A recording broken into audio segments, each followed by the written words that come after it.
مساء الفل يا ست الكل. واحدة كاتبة: عاوزة أعرف هو في حد بيحط الخضار والفاكهة بجد يتغسلوا في غسالة الأطباق؟ ولو ده صحيح إزاي وكل البرامج فيها درجة حرارة عالية؟ لا بصي، موضوع غسل الفواكه والخضار في غسالة الأطباق ده موجود وجميل جدا، بس انتي كلامك مظبوط في حاجة: مش كل غسالة الأطباق فيها درجة حرارة منخفضة. يعني مثلا تورنيدو، أنا اشتغلت على تورنيدو، فيها برنامج ال15 دقيقة، ده للفاكهة والخضار، ده ما فيهوش درجة حرارة أصلا.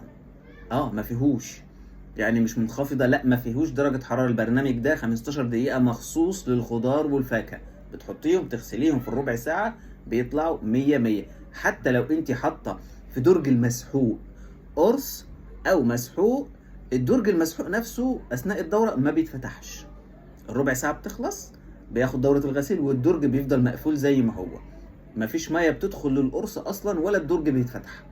بس في فرق، التورنيدو ال 15 دقيقة في فرق عن ال 14 دقيقة.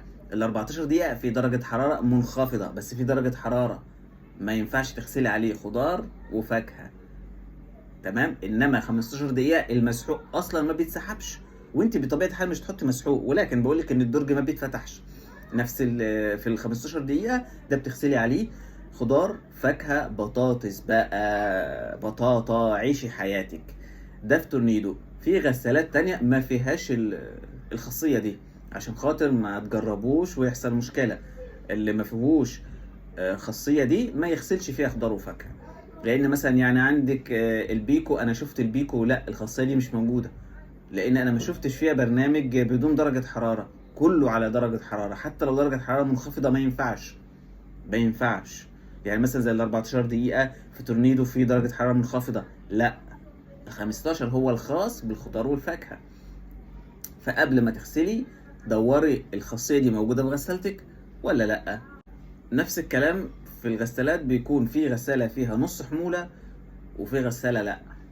في غسالات بتكون نص الحمولة، اختار براحتي الرف العلوي او الرف السفلي اللي انا عايزه، اللي انا بحدده. زي تورنيدو فيها اختيار علوي، اختار العلوي احط فيه حاجتي والسفلي فاضي، او اختار السفلي والعلوي فاضي. في غسالات لا، هو بس السفلي فقط. لو عجبكم الفيديو لايك وشير، قناتي على اليوتيوب عصائر ميخا، يا رب تكونوا استفدتوا. شكرا.